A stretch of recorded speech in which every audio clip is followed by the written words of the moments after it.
30. So this evening, it's my pleasure to welcome Aaron Christensen from Lake Region Healthcare to the invocation, followed by the Pledge of Allegiance. Good afternoon, Mayor, City Council members, amazing support staff, and fellow citizens. It's a privilege to be here not only as Lake Region Hospital Chaplain, but also as a chaplain into the 136 Infantry Regiment, whose company is based here at the Fergus Falls Armory.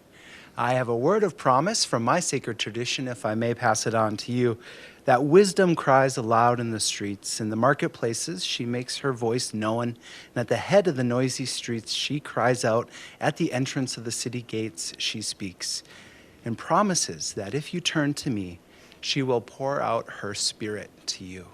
Let us pray.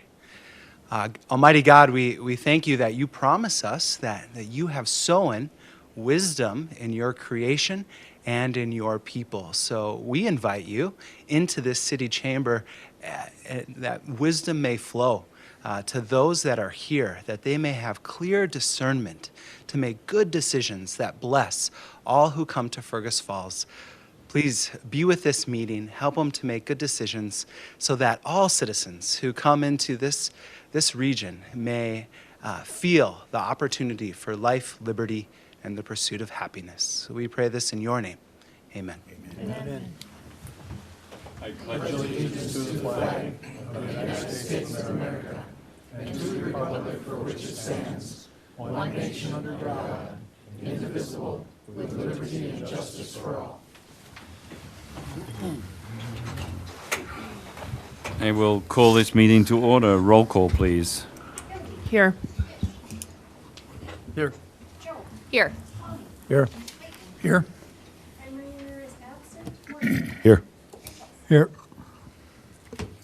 We have a quorum. The first item on the agenda is open forum. It's a time to address items of city business that are not on this evening's agenda with no political commentary. If anybody wishes to speak. Miss Workman. If there's good news, I'm happy to share it. Good evening, Mayor Hicks, members of the City Council, staff, residents of Fergus Falls. I'm Lisa Workman, president of the Fergus Falls Area Chamber of Commerce. And over the weekend, I had the opportunity of serving as a volunteer for Visit Fergus Falls at Summerfest. First time I ever got to work in a booth, and it was fantastic. It was so amazing. So I just want to give a special shout out to all the city staff who made that happen, for the city for granting that as a community festival event. Talked to hundreds and hundreds and hundreds of people who I got the chance to do an informal survey on their favorite things about Fergus Falls. And you'll never guess, many of those top things were city assets, including the brand new aquatic center. By far, top answer. Coming in close second, the splash pad. And rounding out the top five included the Fergus Falls Public Library, the Green Park, which is the Dr. Allen Magnuson Park, never heard it called but the Green Park before, and then Kirkbride Park and all the other parks. But there were so many great answers given during this little survey that I did.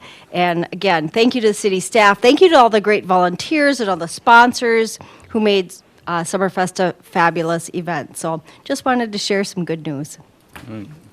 Thank you, Lisa. On the splash pad, since we're talking splash pad, to add to what Lisa just said, it was disappointing that we saw vandalism at the splash pad. And as Lisa mentioned, these are city assets. They belong to the people. And they broke an otter. And the otter is beyond repair, and so we will have to replace that otter. So, you know, for the people that did it, I hope you feel very proud of yourselves for breaking Ollie the otter. That is a pleasure to a lot of the little kids in town. And they also removed the drain covers, and it spent 4 hours of staff time to put the drain cover back together.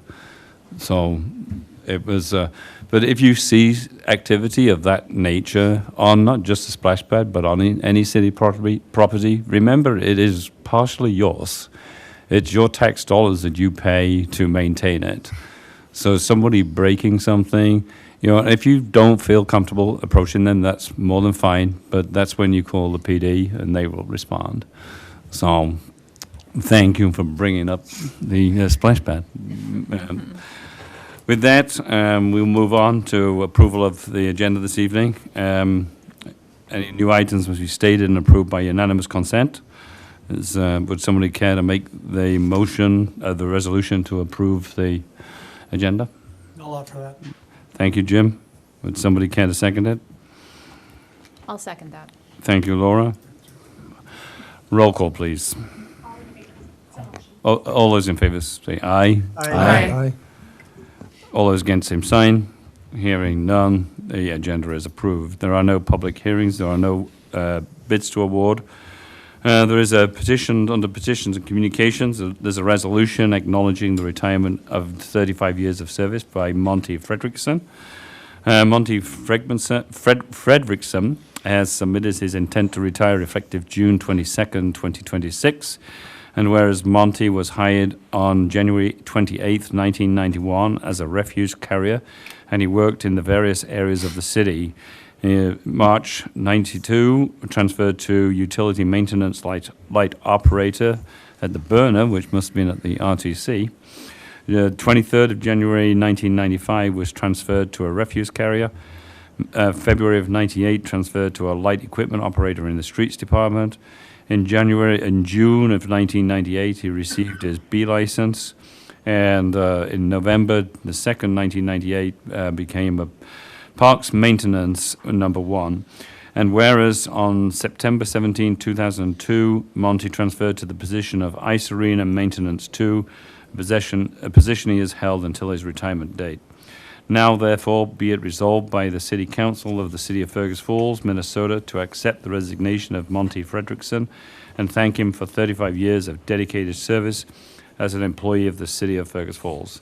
The above and foregoing resolution was offered at a regular meeting of the City Council held on June 15th, 2026 by Council Member I'll offer that. Jim Fish, who moved its adoption and was seconded by Council Member I'll do that, Your Honor. Mike Mortensen, and adopted by the following vote. Yes. Yes. Yes. Yes. Yes. Yes. Yes. The resolution is approved. So congratulations, Monty, on your retirement. The next item on the agenda is an update from Visit Fergus Falls, and we will call upon Ryan Tunksworth, who is acting interim, to make that presentation. Thank you, Mr. Mayor and council members, staff. As was stated, I'm Ryan Tunksworth. My firm and I, Growth Forge Studio, are filling the interim role of executive director for Visit Fergus Falls. We, prior to Rolando leaving, we're already working with Visit Fergus Falls on the Big Wood Event Center strategy from that side. I also served as on the VFF board when it was the CVB for 6 years, including as past president. So we were coming in with a wealth of background information. My firm, we do strategy and marketing, which is the core work of any CVB. So that was our background in taking this interim role. We're pursuing 2 tracks, and that's what I want to update you guys on today in where we're going with this interim role. So those 2 tracks are, number 1, pursuing the day-to-day operations, making sure that nothing goes dark, making sure everything gets done as far as marketing the city, marketing the assets, marketing the events that we have in this area, and just working to position this role, this position for whatever is next, whoever is the next director. At the same time, we're building systems and structure and documentation, again, positioning it for that next director to come in. So when somebody runs an organization solo for years, as had been done, a lot of that information is in your head. You know what the day-to-day is when you walk in and pursue that day-to-day. So there's not a ton of documentation right now on what our procedures, what are our standard operating things. And those are the items that we're documenting day to day in preparation to create the job listing for that next director. Along with that, we are working on building some outcome-based KPIs So key performance indicators that are tied to actual tourism impact, not just the activity of marketing tourism, but the actual impact from it. So we're drawing on strategic work already done by the board and then building upon that. That way the board and the city will have clear measures of success for that role, and the incoming director will be accountable to those KPIs from day one. What we're doing currently, what the day-to-day looks like. So we're funded by the lodging tax, so our goal, our ultimate goal is overnight stays, but that's not how we, just marketing overnight stays isn't how we get there. We want to focus by giving people compelling reasons to be here, to come here to Fergus Falls and be here more than one day, ideally. But we're working with city staff currently to help promote the Day Lagoon Campground as a destination. We've also committed significant dollars toward the Bigwood Event Center for a new website build and for future marketing efforts. We're also working on featuring what Fergus Falls already has. So the Ferber Park mountain bike trails is a campaign we're currently working on featuring, the Aquatic Center, and our park system is destinations that are worth coming to. One of our key goals is attracting events into our venues. So how can we pursue that? Events like softball tournaments or disc golf tournaments at Day Lagoon, conventions and corporate events at Bigwood, multi-day draws that fill rooms and keep people here longer. So we want to be the organization that actively recruits these events to Fergus Falls. And I want to state that if you guys know organizers of events, if you have contacts, outreach, we would love to be connected with them and help them promote those events, help them to grow their events here in our town. The goal for us is multi-day visits, but the ultimate goal is attracting people to Fergus first, and then keying in on those multi-day visits. Someone who stays 2 nights spends twice what a day tripper does. And visitor attraction is one of the most direct levers we can pull when it comes to economic development. So short update, but open to questions. We've only been in the role approximately 2 weeks, so there's still a lot I don't know, but happy to answer what I do know. Any questions of Brian? I have Yeah, some sure. questions. Yeah.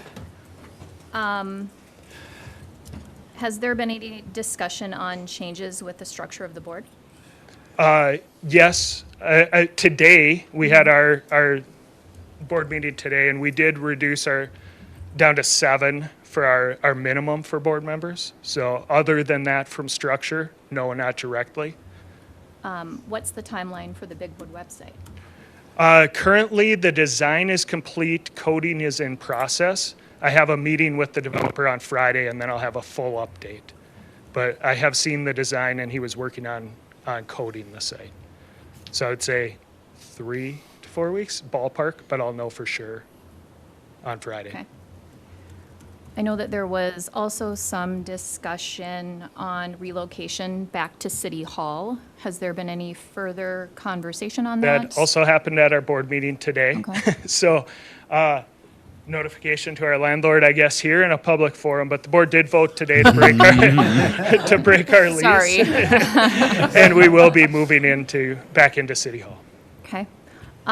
You had talked about building out some KPIs, and I know this is very early for you, but do you have any examples? I know that this was something they kind of struggled with as far as reporting went when I was the liaison last year. Yeah. Any examples that you can give us that we would be looking forward to? I don't have anything in place right now, but we're looking into Placer AI as partners with Otter Tail County. We can pull a certain number of reports now, but what Placer AI does is it gives you cell phone data of where people have been.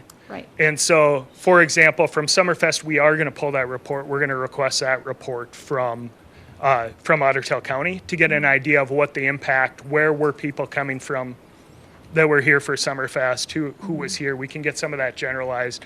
It's anonymous data, but we can at least know where people have traveled from. So Sure. I would like to see how that reporting goes and determine, is this a way? But we need to develop those, and that's something that we're digging into. So Sure. this early, I don't have an exact idea, but that's the type of data I'd like to pull. rather than just, more people stayed in a hotel. Okay. Yeah. You had, gave us just like, I don't want to say just, sorry, but No, that's- you gave us 2 pursuing tracks. Is it fair to say that those are kind of your priorities for like the next month or 2, or what Yeah. other priorities, do you feel that you have right now? The timeline that we gave the board right now is it will take approximately 30 to 45 days to determine Sure. what we need to develop, find all the things that we don't know. And then in that next 30 to 60 days, start to develop the outline of who we need for the position. What does the job description look like? What is that role? What does that look like? Probably not going too far from what the original job description was, but just making sure we know what their reporting structure and operating structure looks like. On that note, the last 2 directors have been polar opposite. Gene was a highly detailed, organized, administrative expert, and Rolando was creative and made beautiful work, made things beautiful. They were total opposites. So we'll see where we're going with this hire. Sure. Yeah. Thank you. Thank you. Any other questions of Ryan? No? I appreciate your honor. Thank you, Mr. Tungseth, for being here today. I appreciate some of the conversations that you and I have had over the last couple of years. So stepping in at this time, I think, is vital to this organization and to our city.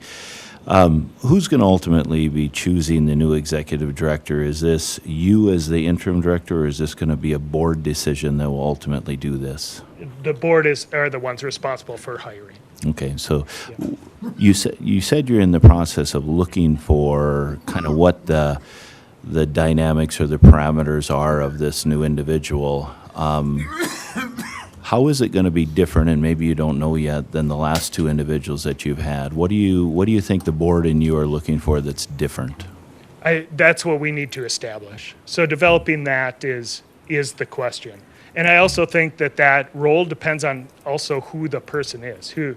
If you find an ideal candidate that is more on the marketing side, but maybe not so much on the admin side, are there 2 positions? Yeah. Or if it's somebody who's a real administrator, how are they taking care of the marketing side? Those are things that all kind of need to be developed. Okay. Thank you, Mayor. Laura brought up the fact of the statute of the board. Will there be council members on that board? There is, yep. We have a council member currently in place, and that in our board, that council member is a voting Is voting. member of the board. Yep, Thank you. yep. Your Honor, I have one. Yep. There's been some public narrative and concern from citizens about if the city is supporting Visit Fergus Falls, if there's a good relationship, things like that since Rolando's departure. Can you talk a little bit about how you feel you have or haven't been supported, or what we need to do differently, if anything, or if you feel like there's a good relationship between council, staff, yourself, your board? Can you talk a little bit about that? Yeah, I think the relationship's been excellent since I've come on. I've had a number of meetings with staff and with Anthony, and it's been a really enlightening journey. I mean, we've got a lot of great feedback, things that we'd like to see, and it's in alignment with what we want to do. And I think that relationship's excellent.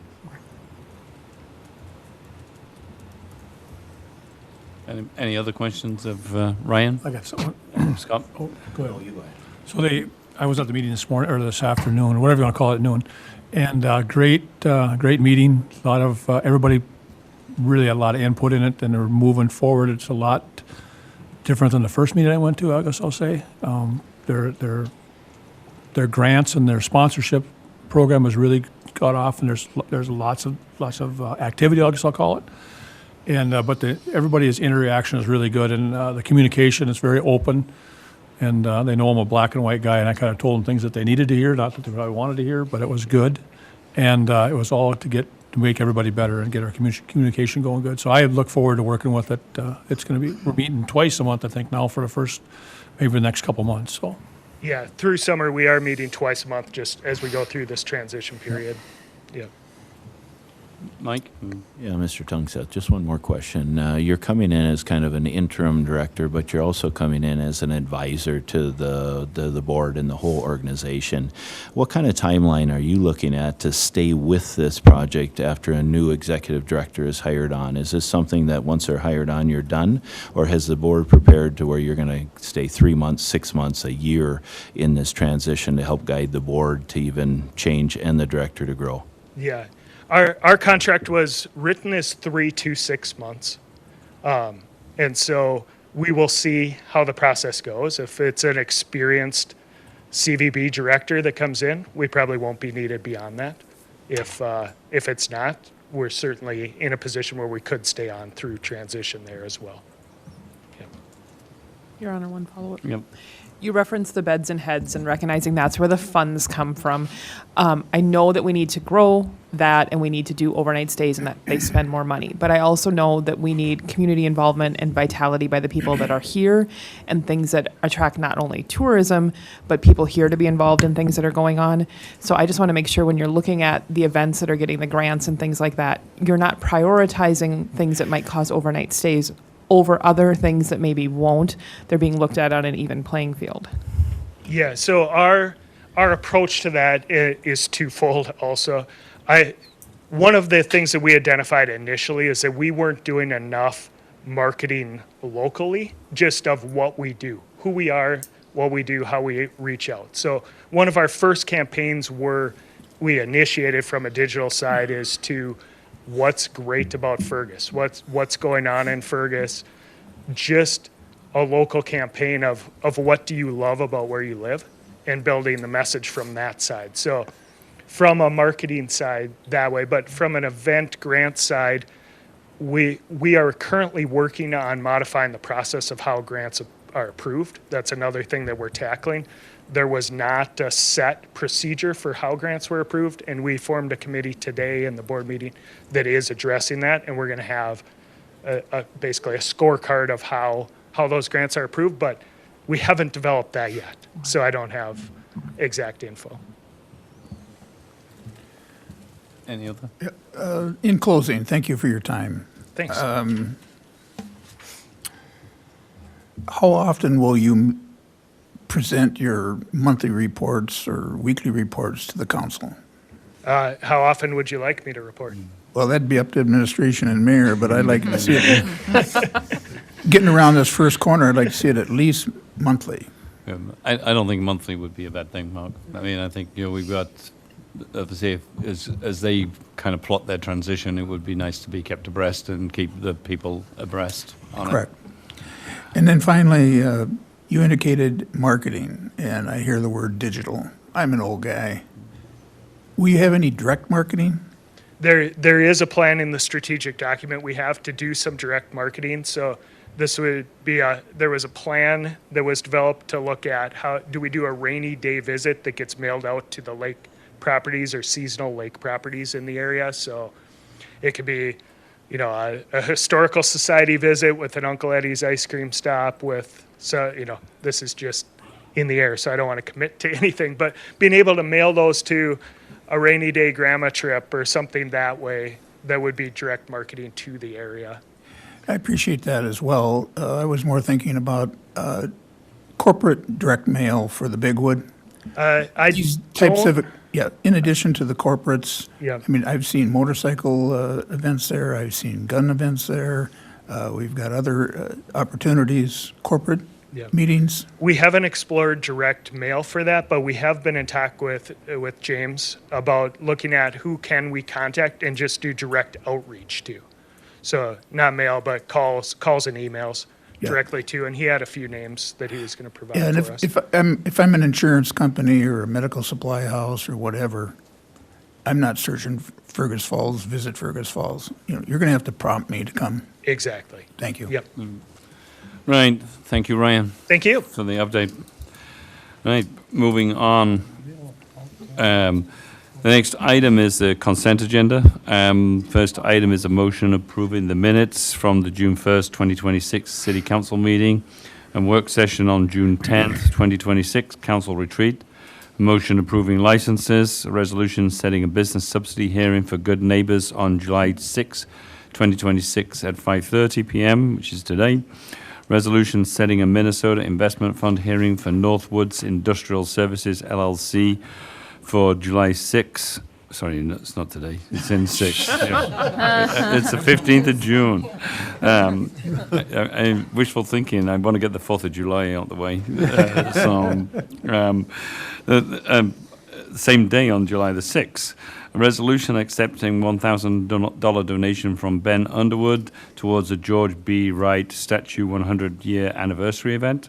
A resolution calling for TIF public hearing, TIF District 419, Wickland Properties for July 20th, 2026 at 5:30 p.m. A resolution initiating PI 6083, the 2026 Sidewalk and Driveway Program, and setting the rates. And there is a typo on that document that it's where it says the rate 2024, proposed 2025 rate, that should be rate for 25 and rate for 26, if we can correct that in the packet. And then a resolution approving the creation of a bridge replacement priority list. With that, would somebody care to make that resolution? I will honor that. Thank you, I can Laura. second that. Thank you, Laurel. Roll call, please.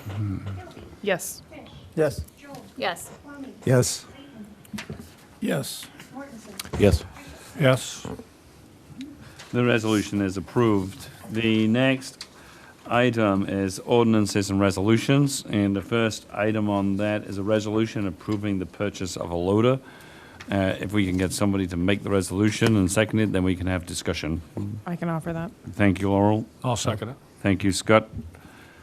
Obviously, with that, it's the purchase of a 2026 Case 921G front-end wheel loader and declare Unit 283 surplus, authorizing its disposal through trading. And Guy Taylor will state a little more, and then any questions? Yeah, thank you, Your Honor. So yeah, the loader has been around for a number of years, and the APWA standard for a wheel loader like this is 10 years or 10,000 hours. So we definitely meet both criteria. At this point, we potentially could just be seeing some more maintenance costs with the hydraulic pumps and other critical pieces of that piece of equipment that would be quite expensive. So that's part of the reason why we look at the 10-year 10,000, and we definitely stretch it out as long as we can. But this loader that we've been running is a 821. We're looking at buying a 921, which is the next size bigger. The next size bigger that we're looking at would just better handle the big snow blower that we run in the winter. The 821 did handle it, but it was right at the maximum of being able to handle the weight of that big blower out on the front end of it. So we're looking to upgrade to that larger size for that reason, and it would just be larger for loading trucks faster and better overall efficiency. So yeah, just requesting that resolution to purchase that piece of equipment for those terms, and we will get it on order. Any questions of Guy? Yeah, is this a state bid? It is Sourcewell, I believe. Okay. Yeah, Sourcewell. Wait, nope, that's the garbage truck. The loader is state bid. Okay. With that- Your Honor, Oh, is this a purchase, a lease? Is there warranty? It is a purchase, and there is a 5-year extended warranty that we're purchasing. And Uncle Bill, where's the money coming from? From the equipment fund, so that's our revolving internal service fund, and we allocate so much for them to work with each year and put towards equipments. Thank you very much. You bet. Roll call, please. Yes. Yes. Yes. Yes. Yes. Yes. Yes. The resolution is approved. The next item is refuse truck purchase of a 2027 Freightliner M2-106 that is equipped with a new 20-yard Cobra rear load body and declared and declare Unit 227 surplus, authorizing its disposal through trade-in. And again, would somebody care to make that resolution and second it, and then we can have Guy I'll speak offer to that. it? I've got a question. Right, thank you, Laura. second. Thank you, Jim. Go ahead and ask You may have questions. previously answered this, but, so this one is from 2020, and it has 9,150 hours. Are you looking to replace this because of the 10,000 hours, 10 years industry standard? Or, to me, this is just, I'm questioning the year of it, and. Sure. And this is actually, it's a 27 purchase. I'm just doing it now just to get ahead of the timeline for delivery. So we're going to order it now, but it won't be delivered till next year. So it'll have another 1,500 to 1,800 hours on it by the time we get rid of it. So yeah, it will definitely hit that 10,000 hour tipping point. Maintenance costs definitely increase on a Packer truck. There's just a lot of moving parts. And then also That was our my next question. our headed you off there. Also, our trade-in value reduces quite a bit after the years and those hours. Okay, thank you. I have one question too. Yep.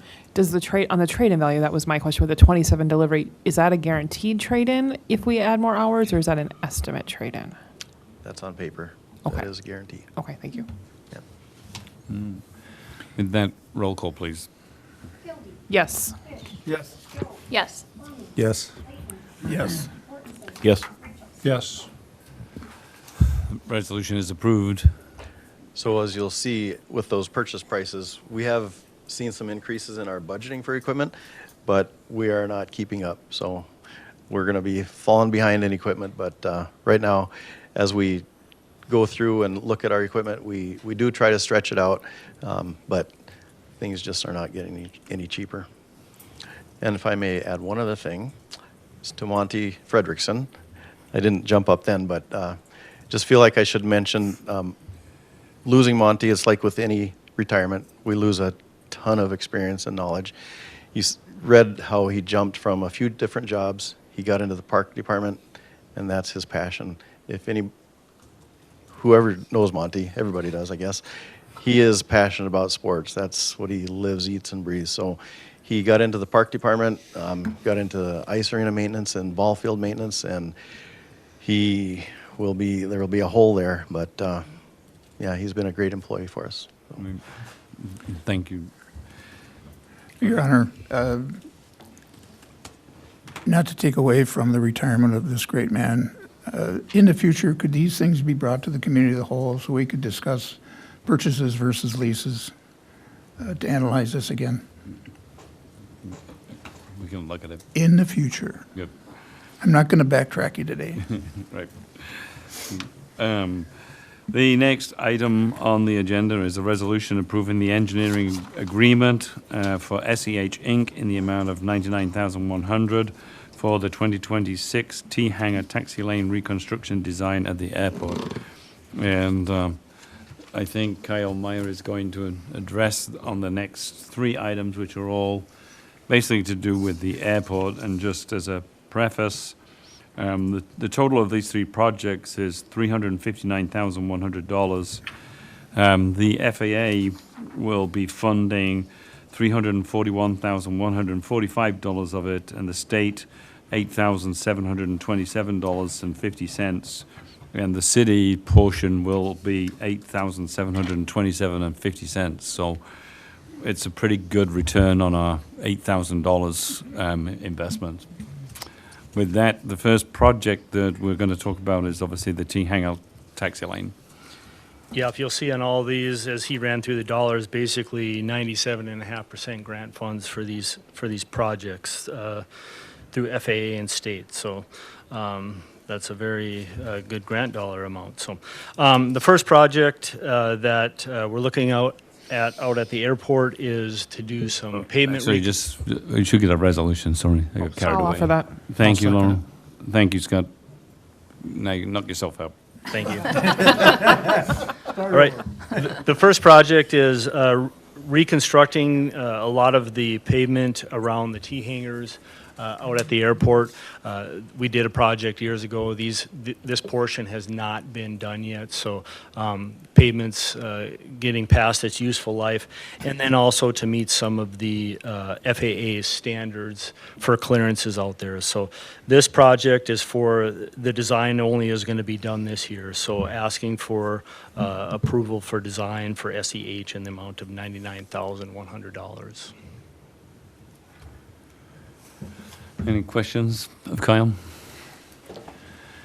One of the issues is that the pavement is heaved and the water actually drains into the hangars as opposed to draining away from the hangars. As a FYI. With that, roll call, please.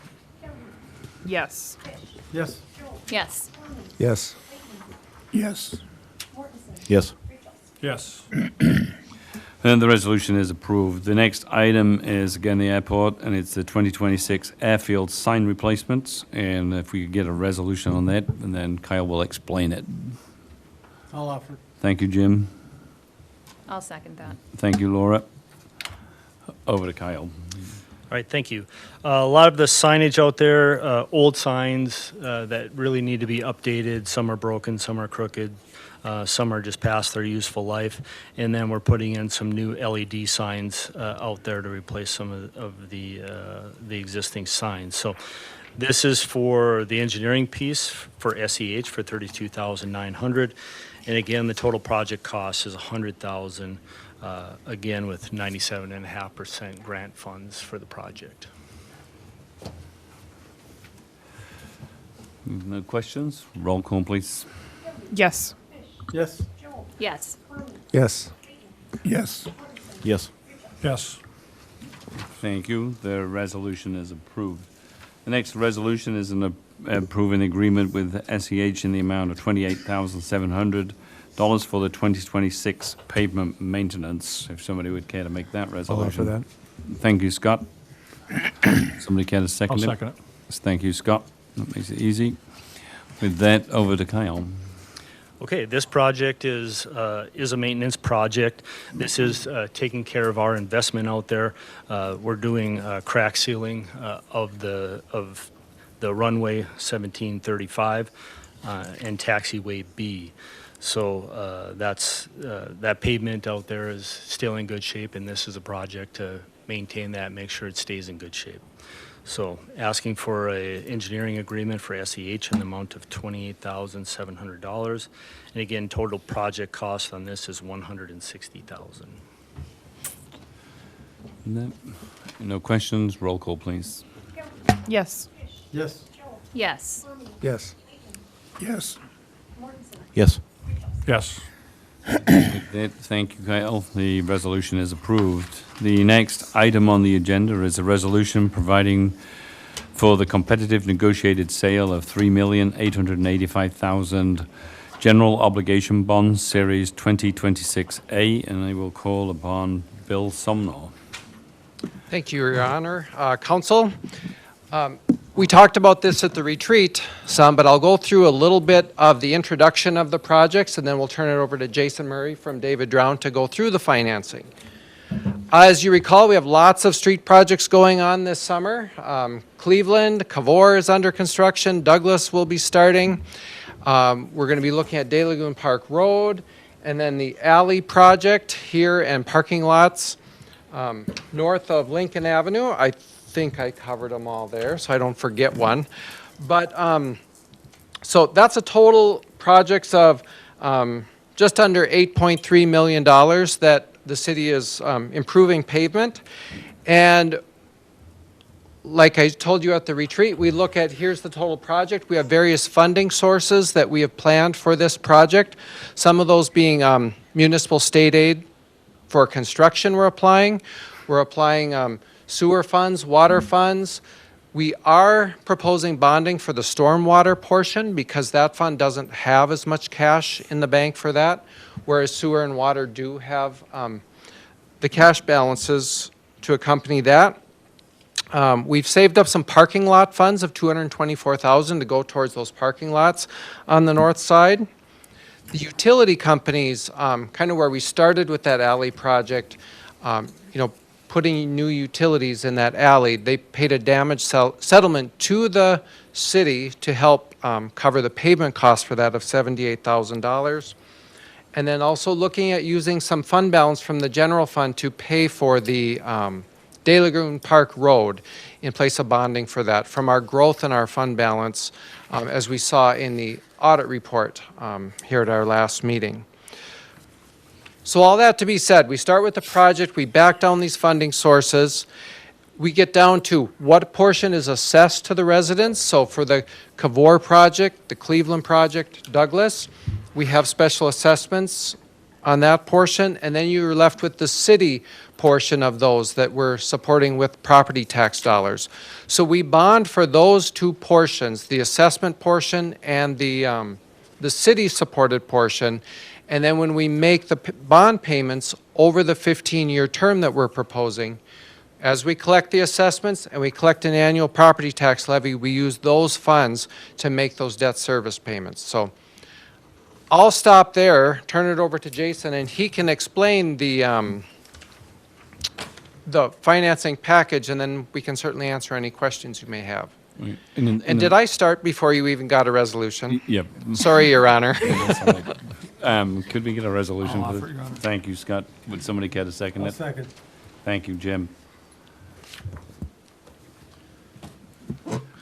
Good evening, Mayor and Council. To go over the bond side of things, you have my letter of recommendations in your packet, and along with some preliminary schedules. This will be one bond, but supported by two authorities, as Bill had shared. There's going to be a piece of it that roughly about 2.8 million, 2,895,000 to be exact, will be supported by special assessments and property tax levy or pledge of that levy side. And then approximately 990,000 of stormwater funds, pledging future stormwater revenues over this 15-year bond. Total borrowing is going to be about 3,885,000. Average annual debt service is about 363,000. Again, pulling those two pots or those two authorities into one borrowing. Again, the timing of it is going to be a 15-year, and what will happen as we move this forward is, if council wishes to set sail tonight, we will award the bonds on July 20th, and closing would take place about August 3rd on the borrowing. So with that, council, there is a set sale resolution. We have outlined, being this is our kind of our first bond sale with the city, we have outlined those terms and conditions as part of it. It's more on the borrower or the bidder side, I should say. But this authorizes us to move forward and move towards July 20th bond sale.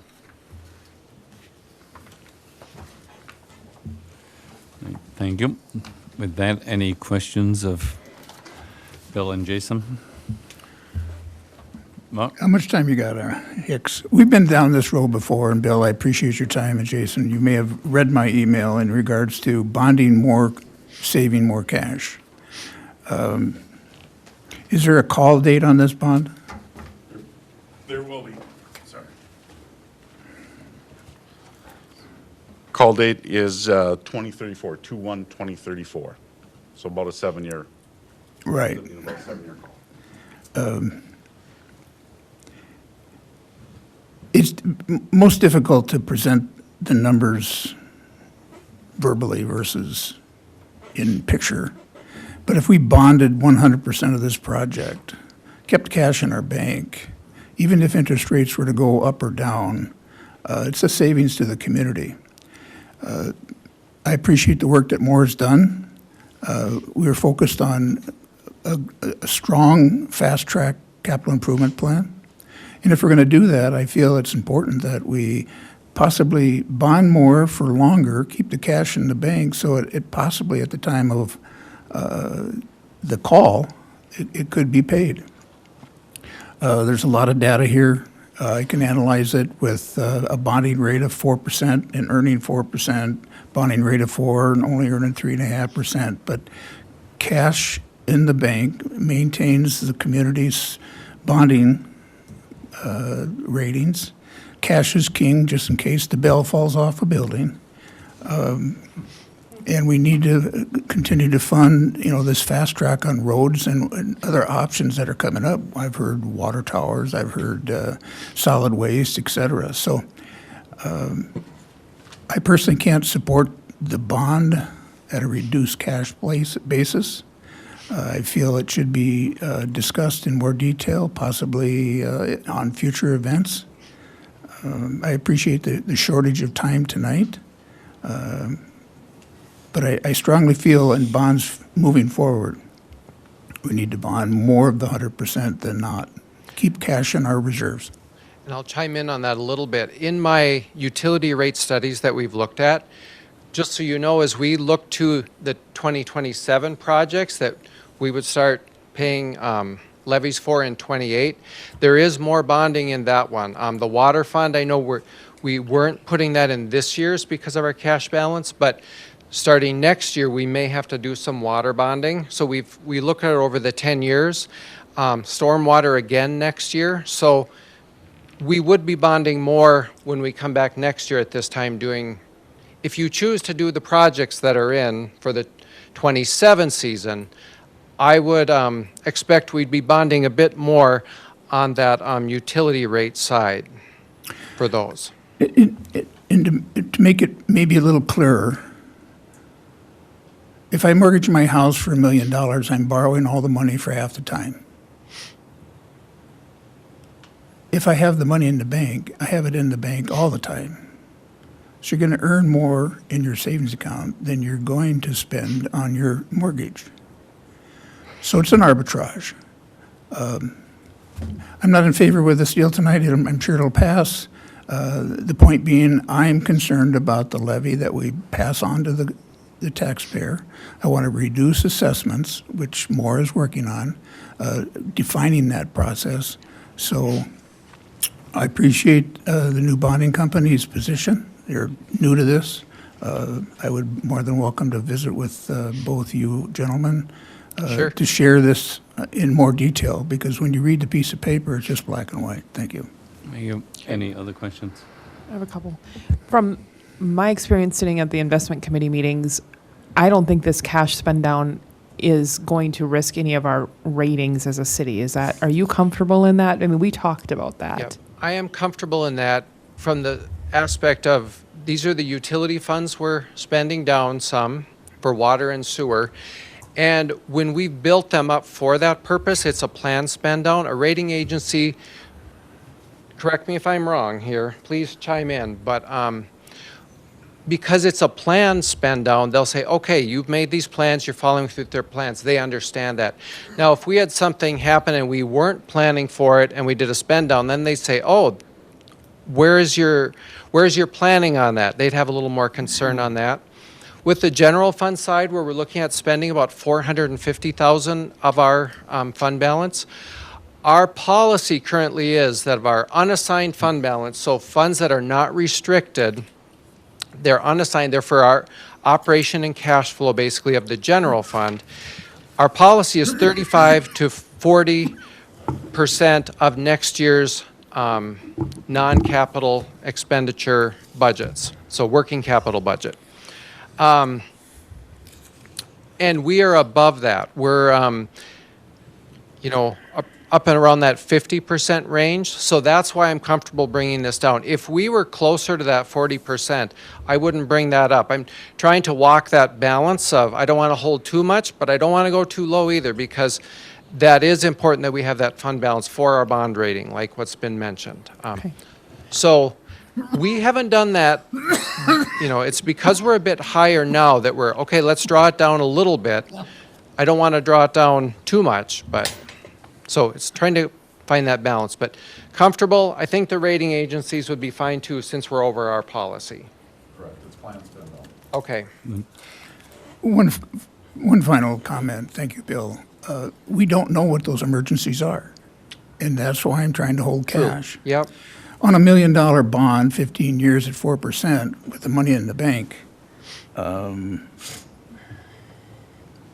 we have more money earned than spent in about year 16, 17, 18. Is that if we're not spending any of it, if we're just holding it?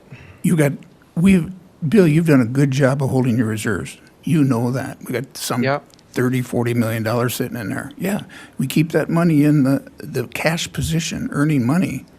That debt service is greatly reduced. The money's there anyway.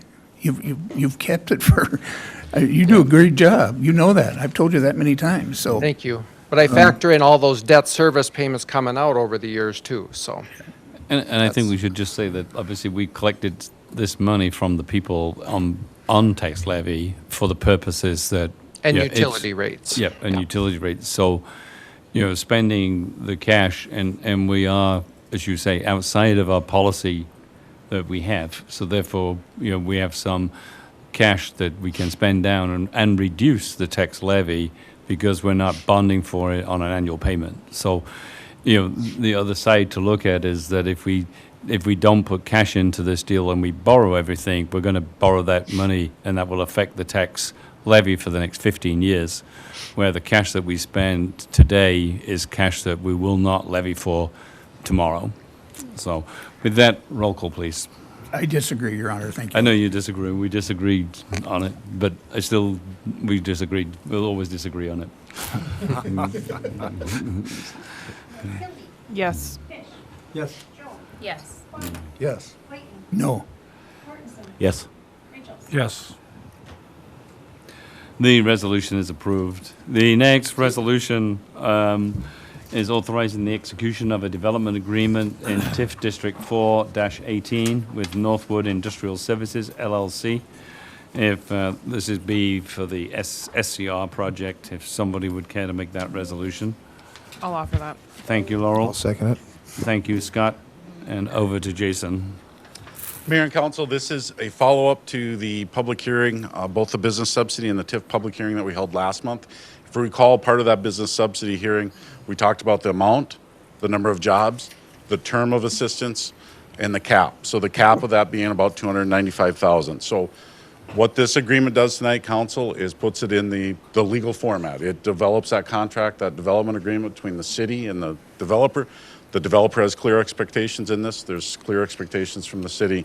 I've highlighted some of those, the development agreement. So if you went back to the business subsidy hearing and some of the exhibits are part of that public hearing, you will see the amount, number of jobs, and that term of payments being August 1st, 2028, and then carrying that 9-year TIF district or TIF payment throughout that life. So with that, Council, this is the development agreement that relates to both tax increment and the business subsidy side of things. As this project was, I know you've got some public hearings coming up in July and some other components of this, but this is directly to the TIF related side of the assistance. Thank you, Jason. Any questions of Jason? If not, roll call, please. Yes. Yes. Yes. Yes. Yes. Yes. Yes. Thank you, Council. The resolution is approved. The next item on the agenda is presentation of claims in the amount of $1,333,011.21. If somebody, Jim, would care to make that resolution. I will offer that. Thank you. Would somebody care to second it? I can, The I guess. motion fails Yeah, because no, of I no got it. second. I got it. I'll second Jim. Thank you. What was the second item, Bill? No, I'm just kidding. Roll call, please. Yes. Yes. Yes. Yes. Yes. Yes. Yes. The resolution is approved. Under old business, unfinished business, the council did have a retreat last Wednesday in place of a committee of the whole meeting. And kind of just to highlight a few of the items that were discussed. We talked a little bit about, obviously, the Chris Tunksworth homecoming party and the success that was surrounded that and how a community can come together in a very short period of time and create some amazing kind of items. I mean, from a Viking ship to putting on a parade to putting on a concert for, over 10,000 plus people. For the people that don't know, Ryan Tunksworth mentioned earlier about Place AI, and there was over, I think it was 4,800 cell phones that were downtown for the parade. And so with all the children that were there, it was probably easily 6,000 to 7,000 people that watched the parade. And then for the Tungseth concert itself, there was 8,000 plus cell phones there. And again, there was quite a few children at that event, so probably at least in the region of 10,000. The community rallied around sufficiently that selling T-shirts and the donations that were received, we were able to give Chris a check for $10,000 for his journey to becoming a rock and roll star. So, no, it's country and western, I think. So, either way, he's gone to somewhere in Tennessee, I think. He'll be a star. But, and then obviously we had updates on economic development.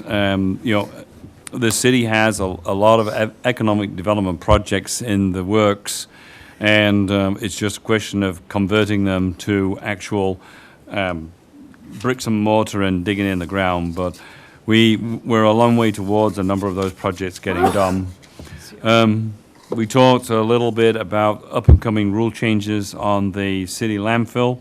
That will get brought up to a committee of the whole on what's happening. We equally talked about the 2027 street improvements, and following up from this year's construction projects. We equally talked about the franchise agreement with Park Region that helps fund PEG access.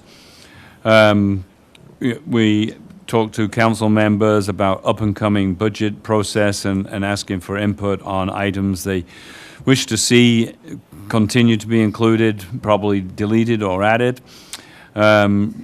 We talked a little bit about election campaigning in that this year it will be obviously an election for city council, I think, which opens in mid-July until the end of July. We talked as well about read access to the city's accounting program for council members, and I think that's going to come back to city council for a vote. We talked about the update for the clock tower being replaced, and that's in the hands of SHPO. And I think there was a kind of an if or and looking at whether we should in fact reinstall the bell in the tower or whether should we put the bell in City Hall so people could see it. And I think there was an overwhelming support for putting the bell back in the bell tower where it belongs. We had an update on saying about Visit Fergus Falls coming to tonight's meeting. The Pebble Lake Golf Course lease agreement and their capital needs was discussed. We then talked a little bit round robin on some of the things that council members had as a high priority. And some of those obviously were just comments and some will get addressed. But all in all, it was a good morning, and thanks staff and council members for their participation. It was, I felt we gained a lot, and the format seemed to work quite well. So we have no new business this evening. From miscellaneous announcements, most city offices and facilities are closed in observation of June 19th, this Friday. Garbage collected on Friday will be collected Thursday. Thursday's collection will be Wednesday. July 1, 7 o'clock will be committee of the whole meeting. July 3rd, most offices and facilities will again be closed for observation of Independence Day. Garbage on Friday will be Thursday. Thursday will be Wednesday. And then July 6th will be a 5:30 city council meeting. The next item on the agenda is we'll be adjourning to a closed meeting to discuss a real estate transaction on Lakeview Drive as allowed by Minnesota Statute 13D.05. And I believe. Can I ask one quick question? I got a message tonight. Is the Aquatic Center open or closed for Juneteenth? Open. Okay. Can we put that on the city website or on Facebook so people know that? Okay. Right. Yeah. Yep. If it's raining, no. Right. So with that, obviously, we'll be opening back up again. Yep. Then we will open back up again afterwards.